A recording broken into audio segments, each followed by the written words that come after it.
Chers étudiants, bonjour. Donc aujourd'hui, on va essayer d'analyser ou d'approfondir nos connaissances concernant un autre module ou une autre partie du cours de marketing approfondi, qui est le CRM et la stratégie de fidélisation. Donc la partie qui va être analysée aujourd'hui, c'est le CRM et la stratégie de fidélisation. On a vu concernant les derniers cours ou les dernières séances concernant le marketing direct. Donc, on a aussi vu le e-marketing avant et aussi le merchandising. Donc on a fini avec la partie 1 qui est le marketing multicanal. Donc on va poursuivre avec la partie 2. Donc il va être question dans cette partie donc principalement le CRM et la stratégie de fidélisation. Le CRM, c'est le Customer Relationship Management ou GRC, gestion de la relation client. Il va y avoir une introduction au CRM. Cette introduction est un peu générale.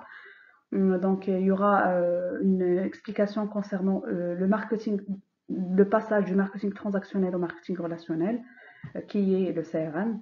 On va avoir une définition actualisée du marketing. Il y aura quelques définitions, quelques explications concernant l'évolution du marketing. Et aussi, pour finir avec une définition spécifique au CRM. Le deuxième point, c'est les principes du CRM. Bien sûr, il y aura aussi d'autres points concernant ces principes. Les types de CRM. On va voir aussi les exigences du client d'aujourd'hui. Le portefeuille client. Qu'est-ce qu'un portefeuille des clients ou de clients?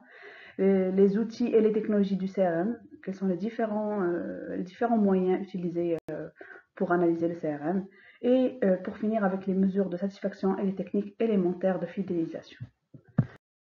Il y a eu plusieurs éléments qui ont contribué à la naissance du marketing relationnel ou du CRM, notamment le développement des services qui accompagnent une offre de plus en plus diversifiée, les progrès des techniques informatiques et aussi l'émergence d'organisations en réseau. Ces éléments ont fait que, bien sûr aussi, il y a le client qui est devenu de plus en plus exigeant et qui recherche une variété de produits et services. Et notamment, donc, il fallait remédier à ces éléments pour satisfaire les besoins des clients. Et c'est pour ça qu'on a vu un passage du marketing transactionnel au marketing relationnel, donc qui est notamment le CRM. Le tableau suivant, il illustre ou il explique un peu quelques caractéristiques ou quelques différences par rapport aux caractéristiques du point de vue transactionnel au point de vue relationnel. Donc, on va voir quelques différences qui ont fait une séparation entre les deux marketing. Pour le marketing transactionnel, donc son orientation, c'est des ventes ou c'est une vente isolée. Donc, vraiment, on veut juste vendre le produit et service. Le point de vue relationnel, donc il y a une rétention du client, donc on a plus une vision directement concernant le client. Le contact avec les clients, il est discontinu modéré du point de vue transactionnel et il est continu intense du point de vue relationnel. La mise en avant, donc il y a plus des caractéristiques du produit concernant le point de vue transactionnel, mais pour le relationnel, on a une valeur du produit pour le client. Donc on essaie d'avoir une valeur ajoutée pour le client. Donc il ne s'agit plus de vendre un produit ou service, mais de le mettre à niveau pour satisfaire les besoins du client. L'échelle de temps, le point de vue transactionnel, c'est à court terme, donc on veut juste vendre le produit ou service, alors que le relationnel, donc c'est avoir une relation long terme avec le client. L'insistance sur le service client, elle est faible du point de vue transactionnel. Donc, il n'y a pas vraiment de service. Donc, on est là dans le transactionnel, on est là juste pour vendre. Donc, il n'y a pas vraiment le contact client. Alors que du point de vue relationnel, donc c'est une forte insistance sur le service au client. L'engagement à satisfaire les attentes du client, elle est très limitée concernant le transactionnel. Et du point de vue relationnel, elle est extensive. Donc effectivement, c'est ça la différence qui fait entre le relationnel et le transactionnel. C'est vraiment l'engagement à satisfaire les attentes du client, que ce soit par rapport au produit ou au service, ou par rapport à la continuité des relations avec ce dernier. Pour le service préoccupé par la qualité, le point de vue transactionnel, on est là plus pour produire un produit et service. Donc, c'est vraiment, donc on voit l'actuel. Alors que du point de vue relationnel, on est préoccupé par la qualité de tous les services, donc de la production jusqu'à la consommation et aussi du service après. Donc là, les définitions suivantes, elles vont plus expliquer qu'est-ce que le marketing relationnel et ces définitions, elles font vraiment la différence entre le marketing transactionnel et le marketing relationnel, qui est le CRM. Mais on va donner par la suite des définitions plus claires du CRM ou du marketing relationnel, mais bon, plus dans le domaine du management ou dans le domaine du marketing. Mais là, le marketing relationnel est défini comme l'ensemble des activités qui visent à développer, à maintenir des échanges, des relations fructueuses entre l'entreprise et ses clients. Donc, il s'agit vraiment d'avoir une relation entre l'entreprise et ses consommateurs ou ses clients. Donc, c'est un processus stable d'échange entre les fournisseurs et les clients. Donc, il s'agit toujours, on parle de l'entreprise et le client, du fournisseur et du client ou du consommateur. Donc, il s'agit de mettre l'accent sur la préservation des clients actuels avant de se lancer à la poursuite de clients nouveaux. Donc, et le marketing relationnel prend en compte l'évolution au fil du temps des besoins et des préférences de chaque client. Donc, vraiment, c'est un marketing qui est spécifique aux clients. Si on veut donner un exemple pour illustrer ces définitions, donc au moment de l'achat, un particulier qui s'équipe en panneaux photovoltaïques, photovoltaïques, c'est les panneaux solaires, considérera le prix comme le critère essentiel de sa satisfaction. Donc là, on parle d'un court terme. Mais une fois l'installation terminée, ce sont l'assistance et le dépannage rapide qui deviennent les critères les plus appréciés par le client. Donc, il ne s'agit plus d'acheter un produit ou service, mais aussi d'avoir le service associé, le service après-vente de ce produit et service. C'est pour ça, c'est l'exemple, il illustre bien la définition qu'est-ce qu'un marketing relationnel. Sur ce point, donc, on va essayer d'actualiser ou, soi-disant, de mettre à jour la définition du marketing, donc qui est la science et l'art de choisir ses marchés cibles, d'attirer, de conserver et de développer une clientèle en créant, en délivrant et en communiquant de la valeur. Donc, il ne s'agit plus d'avoir un produit et service ou de le produire, mais il s'agit aussi, il s'agit non plus de le vendre et c'est bon, donc c'est fini, non. Donc il s'agit d'attirer, de conserver et de développer une clientèle sur le marché. Donc vraiment, le produit et service, il devrait avoir de la valeur pour, pour notamment avoir sa clientèle et la développer avec un service après-vente adéquat. Donc là, il y a un passage d'un marketing de conquête qui est d'attirer la clientèle, vers un marketing de fidélité qui est de conserver et de développer une clientèle. Donc pour entretenir la fidélité d'un client, il faut le connaître, c'est normal, donc il le connaître intimement, nouer avec lui une relation de confiance et lui proposer des offres nouvelles, toujours mieux adaptées à ses besoins. Donc il s'agit vraiment de satisfaire la clientèle ou le client et de nouer avec lui une relation à long terme. Donc on va passer à l'évolution du marketing, donc à travers les différents types de marketing. Il y en a qu'on a déjà vu, mais il y en a qui n'ont pas été vraiment développés, sinon vous les avez aussi développés durant l'ancien cours de marketing. Donc il s'agit du passage du marketing de masse vers le marketing segmenté au marketing individualisé. Le marketing de masse, c'est le one-to-many. Donc dans ce type de marketing, l'entreprise utilise différents moyens de marketing et publicitaires pour faire connaître son produit au plus grand nombre de personnes. Donc il y a vraiment un grand nombre, donc c'est pour ça on dit many ou de masse. Le marketing segmenté, c'est le one-to-some ou le one-to-few. Il permet de personnaliser l'offre pour répondre aux besoins d'un groupe restreint exprimant des besoins similaires. Donc, c'est des clients répondant aux critères de segmentation porteurs. Donc, vraiment, c'est de mettre les clients dans un groupe selon différents critères. Donc, c'est pour ça on dit c'est un marketing segmenté. Et finalement, donc, on a le one-to-one. Le one-to-one, il est très très connu parce que actuellement, on le voit souvent. Donc, l'objectif, il consiste à mieux servir les bons clients et à ne pas hésiter à abandonner les moins bons. Donc, vraiment, c'est des caractéristiques du marketing, du CRM ou du marketing relationnel. Donc ceux qui ne procurent pas de la valeur pour la firme ou donc visent essentiellement la fidélisation du consommateur.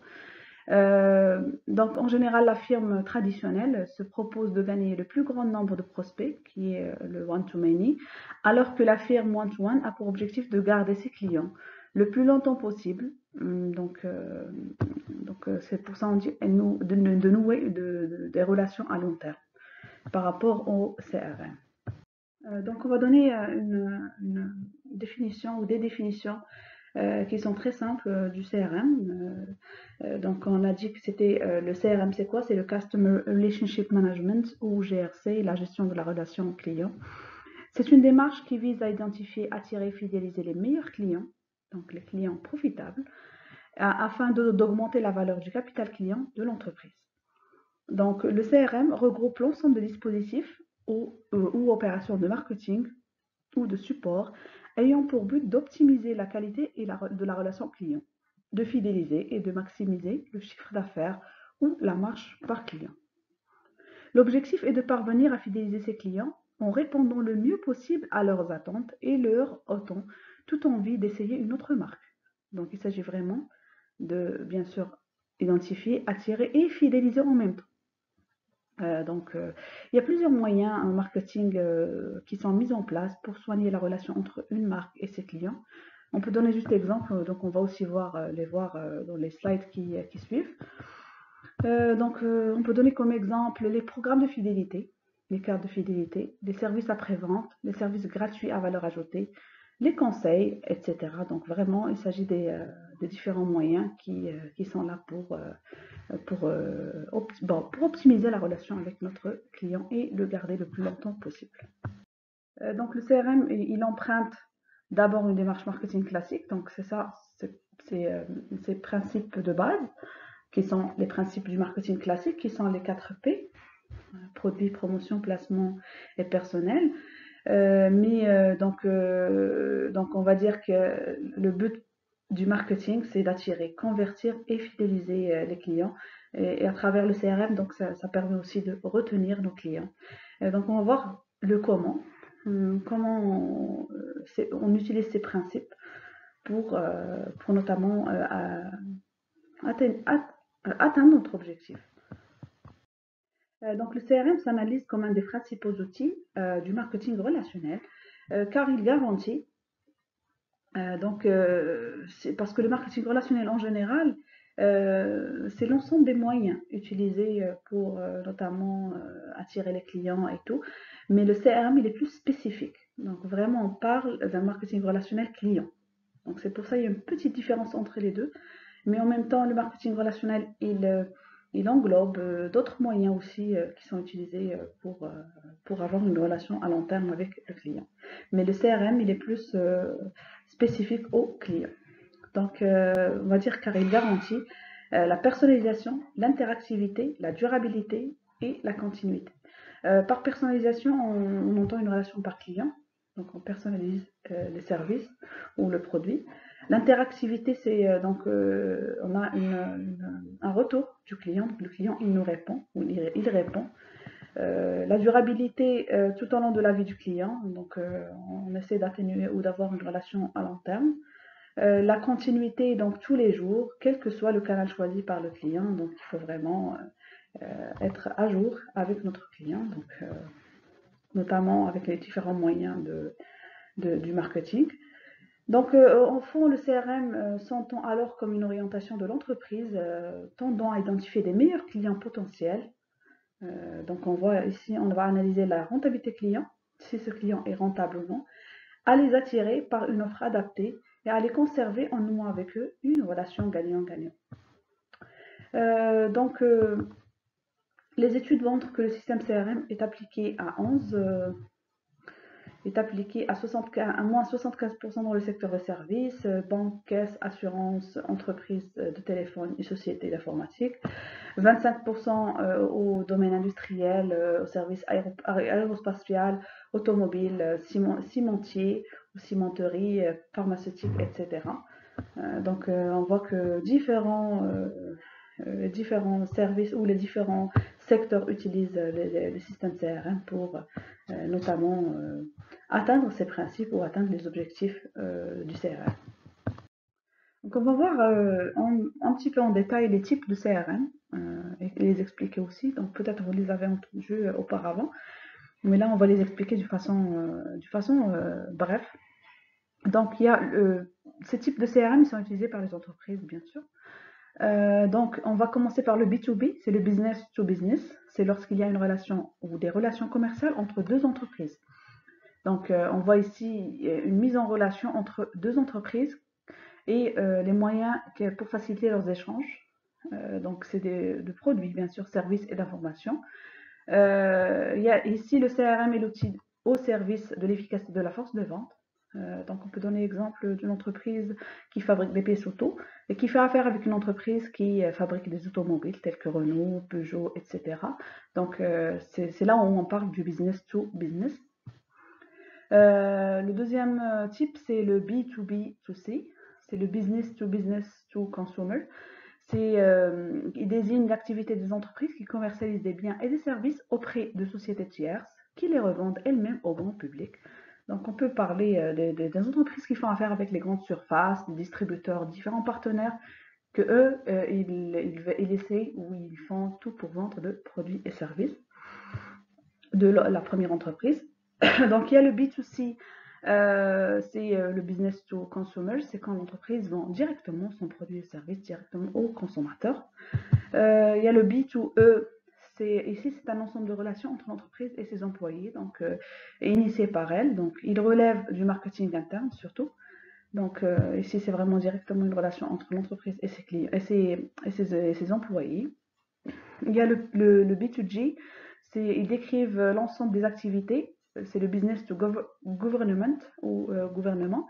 Donc c'est des actions de communication réalisées par des entreprises, surtout dans le domaine business professionnel, à destination des pouvoirs publics. Donc c'est pour ça qu'on parle du gouvernement ici. Donc c'est la relation entre l'entreprise, le business et le gouvernement. Ça explique vraiment, il y a des entreprises qui font affaire directement avec le gouvernement, donc c'est pour ça qu'on parle du B2G. Le B2C, le B2R, ou R2R, c'est l'ensemble des relations entre l'entreprise, une entreprise productrice et ses différents clients distributeurs. Donc c'est le même principe à peu près que le B2... oui, on va dire que c'est la même chose que le B2C. Ou le B2B2C, donc c'est le même principe, alors que ici c'est directement, donc l'entreprise a une relation directement avec ses clients distributeurs. Il y a une petite différence parce que là, lorsqu'on parle du business to consumer, donc il y a 3 étapes, alors que le B2R, et ici on a juste la relation entre le business, donc le produit que l'entreprise produit, vers les clients qui vont les revendre ou qui vont vendre le produit. Donc là, c'est plus l'entreprise quand elle fait affaire avec des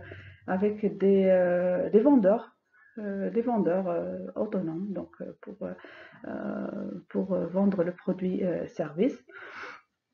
Il y a un exemple concret là que je peux donner, c'est la compagnie Thermomix. Je ne sais pas si vous l'avez entendu, mais c'est une entreprise qui vend des robots qui font différentes choses, notamment la cuisson. C'est vraiment, elle a différents outils, ce robot. Donc, il se vend à travers des entreprises, qui se vend à travers des partenaires qui sont des consommateurs, eux-mêmes des consommateurs. Donc, il y a aussi le C2C. Le C2C, c'est le consumer to consumer, c'est lorsque le consommateur met en vente ou en location des services ou des biens. Donc, par exemple, quand un consommateur il a déjà un appartement ou achète une maison et il la met en location à travers différents moyens, que ce soit le BRB ou autre chose. Donc, ça illustre le C2C. Donc, on va essayer d'expliquer qu'est-ce qu'un portefeuille de clients ou qu'est-ce que la classification des clients. Cette classification, elle se fait de la cible marketing pour, bon, pour notamment connaître le degré d'engagement d'un individu dans sa relation avec l'entreprise. On va dire comment on a ce portefeuille de clients. Donc, c'est une exploitation d'une base de données. Donc, on va le voir en détail à travers les outils et les technologies d'information qui sont utilisées, dans le CRM, qui vont nous permettre aussi d'établir des typologies de clients pour une entreprise. Donc, en bref, en général, donc on classe selon différents aspects qui sont les suspects, les prospects chauds, les acheteurs essayeurs, les clients, les inactifs, les anciens clients. Donc les suspects, c'est quoi? Ce sont les individus appartenant à la cible, mais pour lesquels aucune information personnelle n'est détenue par l'entreprise. Donc ça, c'est les suspects. On va suspecter que ces clients vont devenir nos clients. Les prospects, c'est quoi? Ce sont des suspects à propos desquels l'entreprise détient des informations. Donc, c'est soi-disant les suspects et les prospects, c'est la même chose. Alors que la différence, c'est que les suspects, on n'a pas vraiment beaucoup d'informations et les prospects, on a vraiment des informations sur ces clients. Les prospects chauds, c'est quoi? Ils se caractérisent par une prise de contact avec l'entreprise où ils ont exprimé leurs intérêts pour son activité. Donc déjà, c'est un pas. Donc, lorsqu'on a des prospects chauds, donc, ça va nous permettre par la suite de les attirer. Les acheteurs essayeurs, ils n'ont effectué qu'un seul achat. Donc, par la suite, ils n'en reviennent pas. Donc, il faut remédier à ces acheteurs essayeurs. Il y a les clients. On va les classer en 3 typologies ou en 3 types. Les acheteurs occasionnels, les acheteurs réguliers et les acheteurs convaincus. Occasionnels, donc ils ont déclenché une démarche de réachat, mais elle n'est pas régulière. Donc, ils s'achètent de temps en temps le produit ou service. Les acheteurs réguliers, eux, ils ont un comportement stable. Les acheteurs convaincus, ils sont souvent prescripteurs auprès de leur entourage des avantages de l'entreprise. Donc ça nous permet d'avoir une référence de notre produit et service auprès des clients, des suspects, des prospects chauds, etc. Les inactifs, ce sont les anciens clients qui ont été soumis aux campagnes commerciales, mais n'y ont pas répondu. Les anciens clients, ils ne reçoivent plus de sollicitations. Ça, c'est différent vraiment. En général, qu'est-ce qu'un portefeuille client ou sa classification par rapport aux différents types de clients. Donc, on va dire que la variété des produits et services dans différents domaines, ou on va dire dans le monde entier, et aussi à travers, on a vu aussi en introduction, à travers les différents moyens informatiques donc, qui s'offrent aux clients. Donc chaque personne a un téléphone, a Internet, accès à Internet. Donc on voit et on est de plus en plus concentré sur le produit et le service qu'on veut. Et c'est pour ça qu'on dit que les clients ils sont de plus en plus exigeants et qu'à travers ces éléments, il y a eu la naissance du CRM ou du marketing relationnel en général. Donc on va voir quelques exigences du client d'aujourd'hui. Le client veut en général la rapidité, il veut la personnalisation qui est le one-to-one, ce qu'on a vu, il veut la réassurance, il veut la réassurance, c'est un produit qui soit assuré. Donc on va dire safer, c'est en relation avec safe, donc que ce soit un produit, c'est vraiment, on va dire assuré, donc ou qui soit fiable d'une façon plus spécifique. Il veut la simplification, il veut la souplesse, il veut toujours plus. Donc, et aussi, il y a le pouvoir de réclamer. Il veut aussi le juste prix. Donc, le juste prix, c'est le cheaper, c'est le moins cher.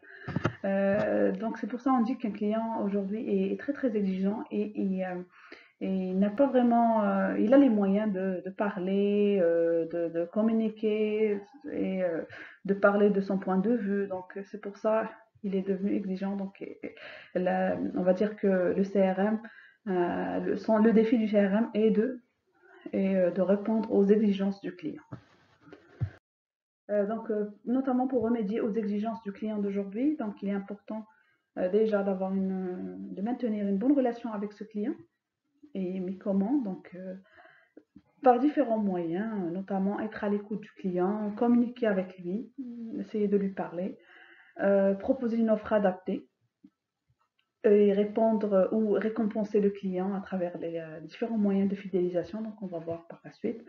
Créer un lien de partenariat avec le client, donc le client a besoin d'avoir le sentiment d'être partenaire avec l'entreprise et aussi ça permet d'avoir une relation à long terme avec lui. Après, donc par la suite, c'est ce qui est très très important aussi, c'est de connaître son client. À travers les différentes informations sur les clients, euh, sur les clients donc qu'on a, et aussi sur c'est vraiment les différents moyens qu'on a pour remplir notre base de données. Donc on va distinguer les outils et les technologies du CRM.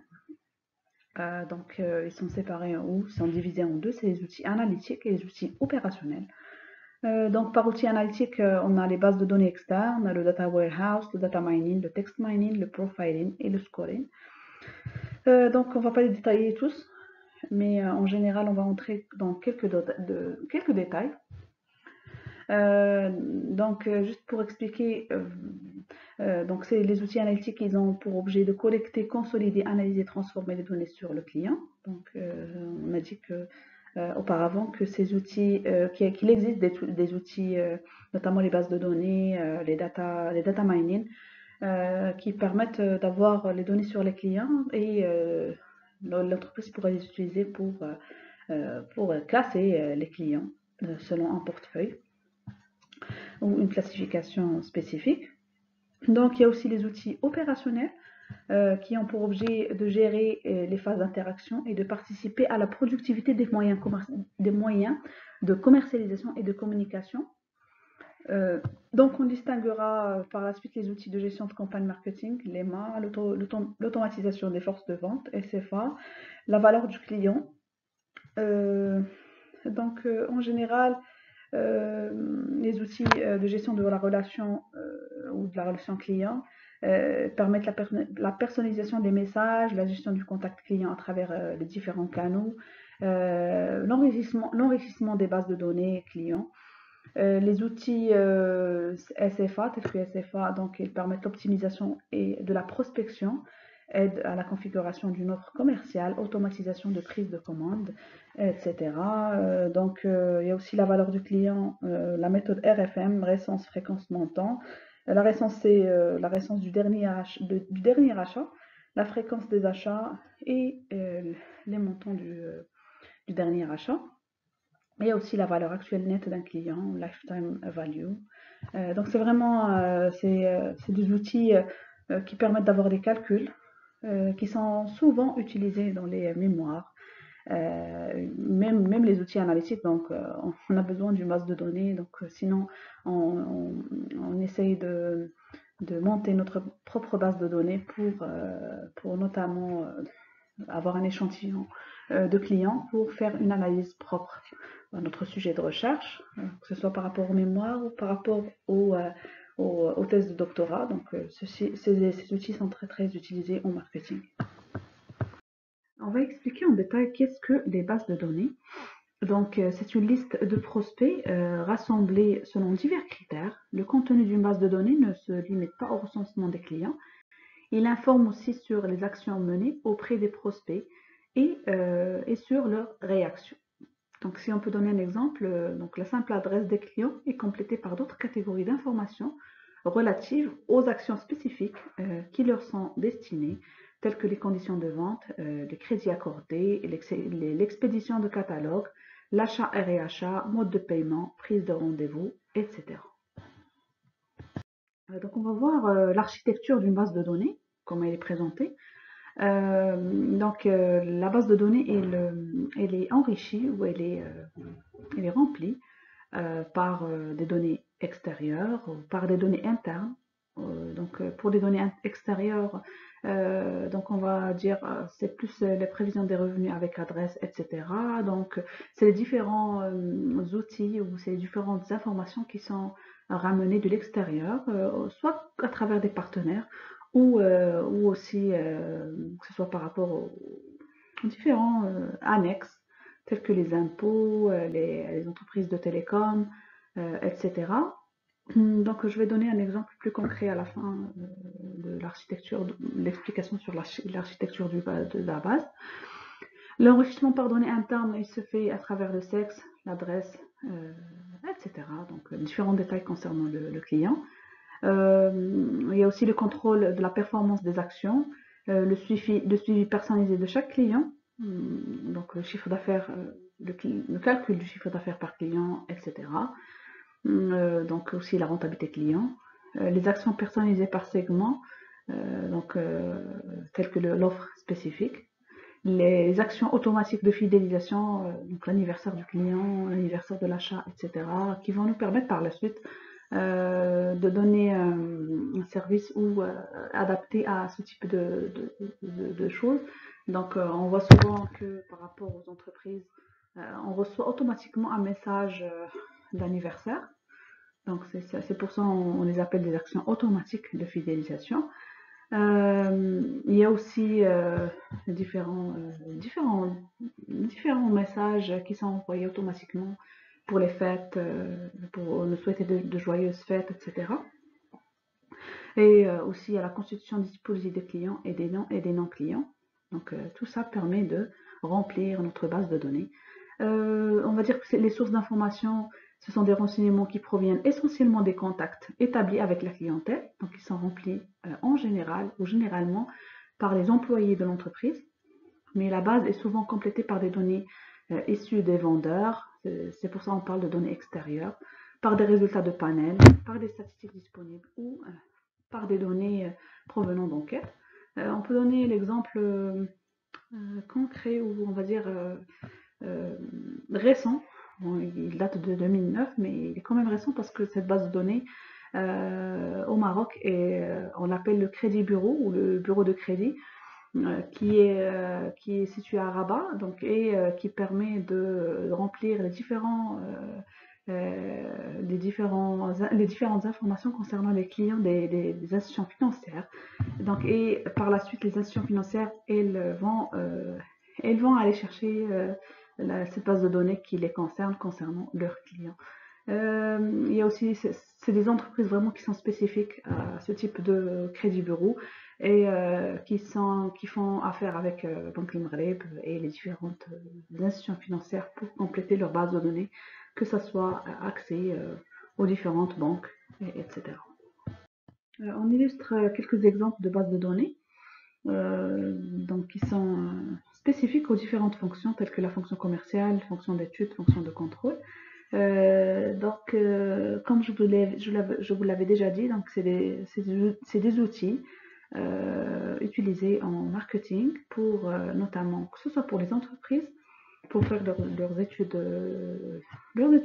sur le CRM ou autre, mais aussi qui peuvent être utilisés dans d'autres études, telles que les mémoires, les doctorats, etc., les projets.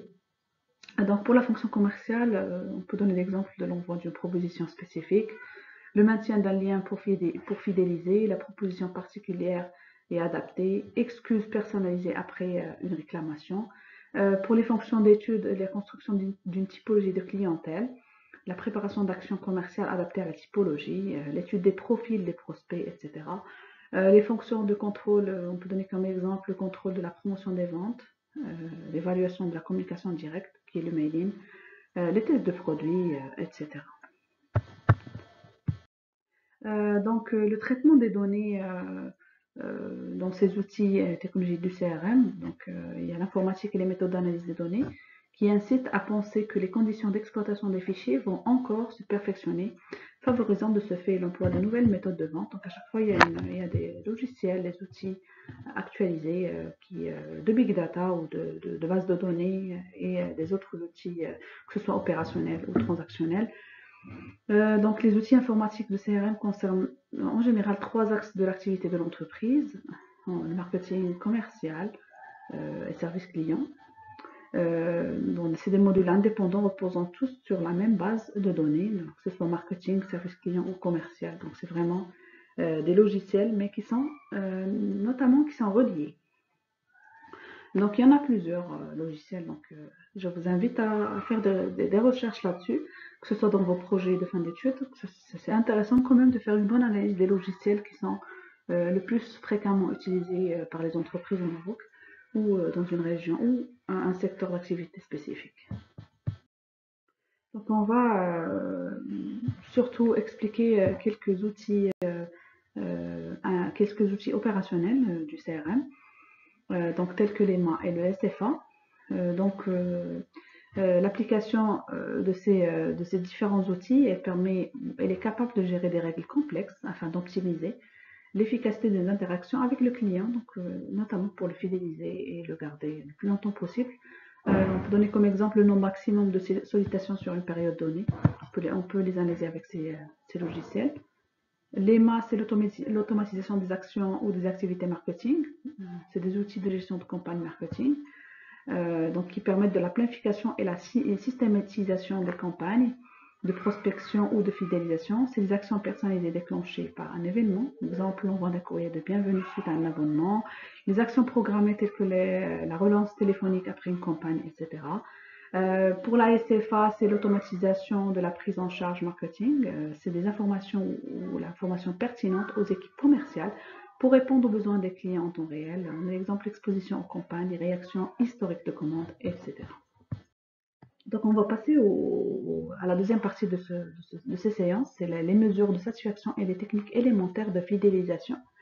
En partant par quelques constats sur le sujet, c'est que tous les clients satisfaits ne sont pas 100% fidèles, mais tous les clients fidèles sont avant tout satisfaits. Si un client fidèle est un client satisfait, l'inverse n'est donc pas toujours vrai. Donc, un client satisfait n'est pas toujours fidèle.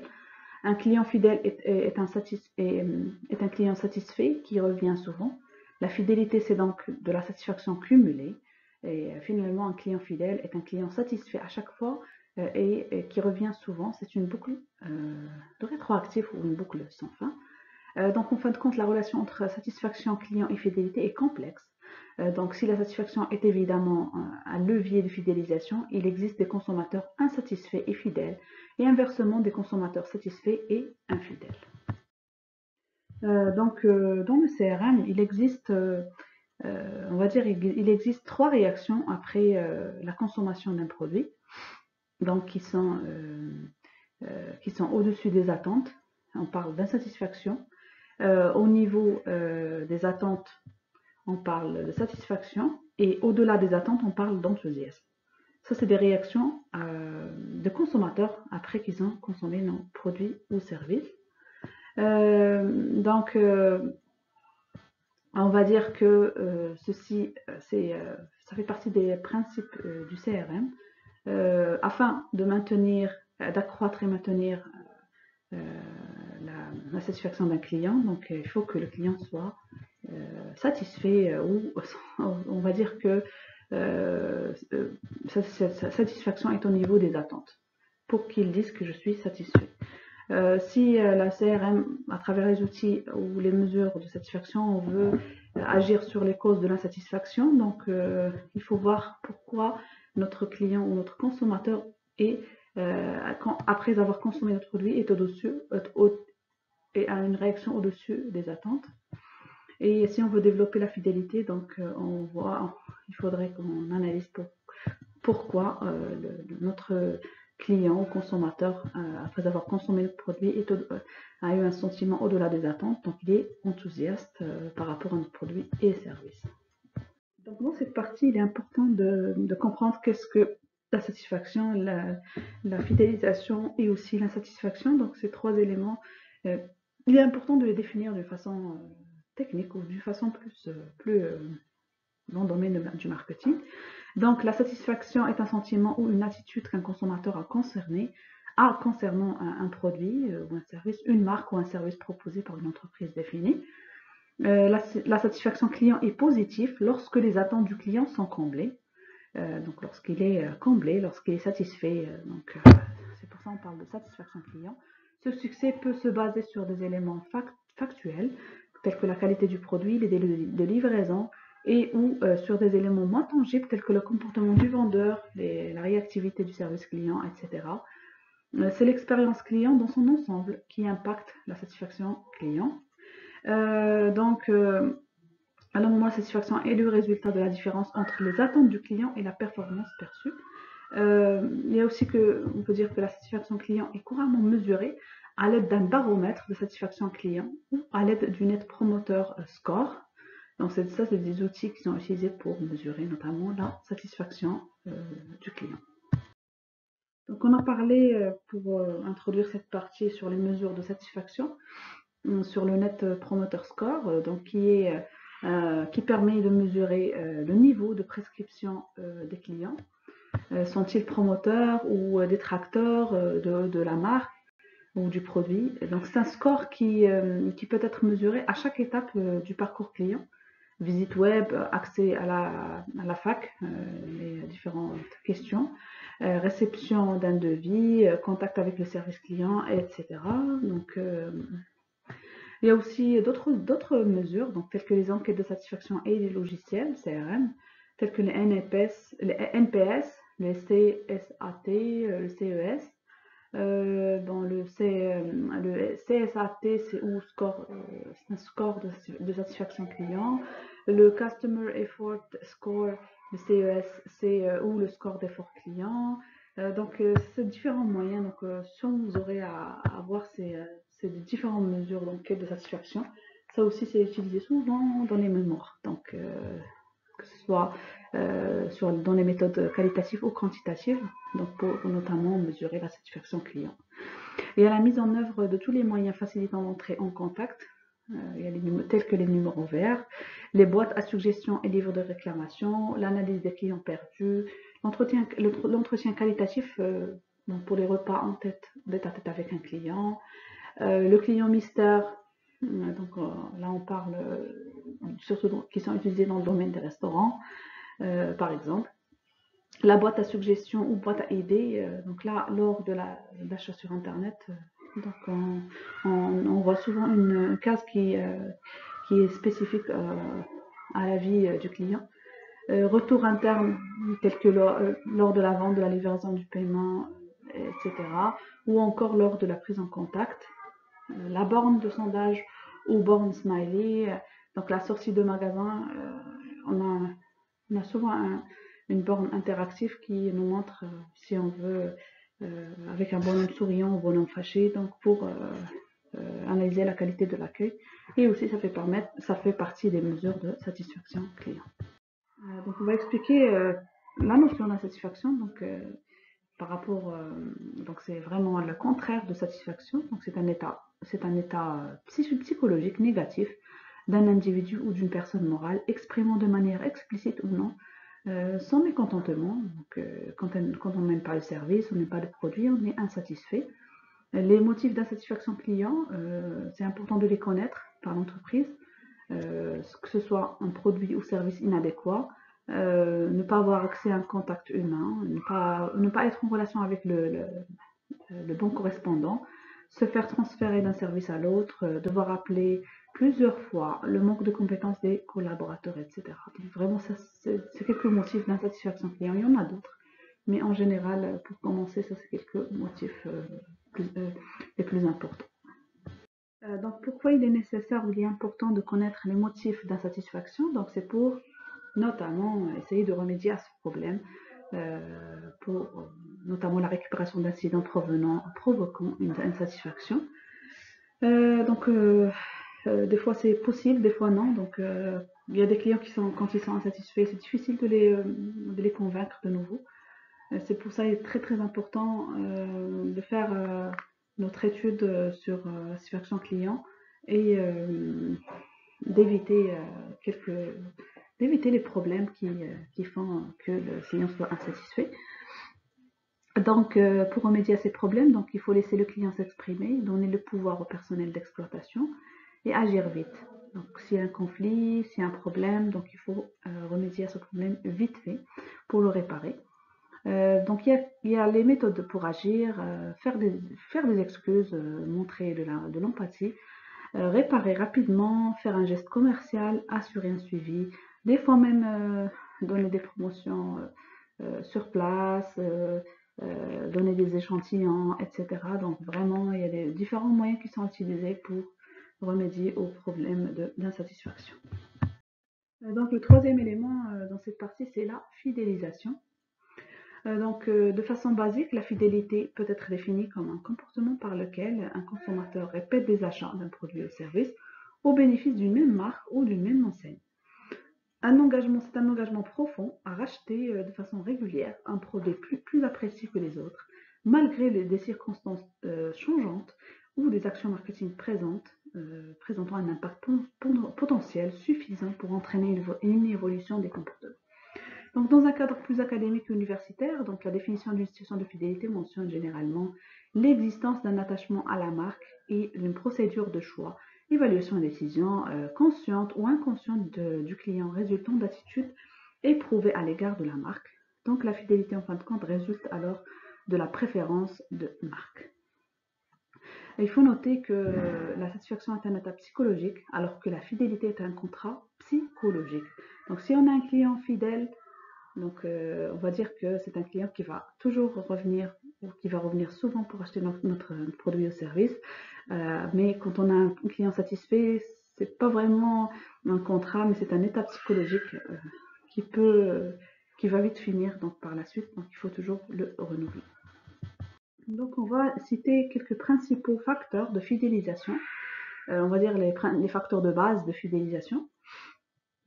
Le temps consacré à l'achat, tel que la qualité perçue du produit, le prix relatif au produit, la nature des services attachés, la notoriété du produit et de la marque, l'image du secteur, l'image spécifique du produit ou de la marque, connaissance et expérience, mention, certification et caution, pertinence de l'achat et risque perçu, qualité du point de vente, moment du besoin et le temps consacré à l'achat pour conclure avec les différents les principaux facteurs de fidélisation.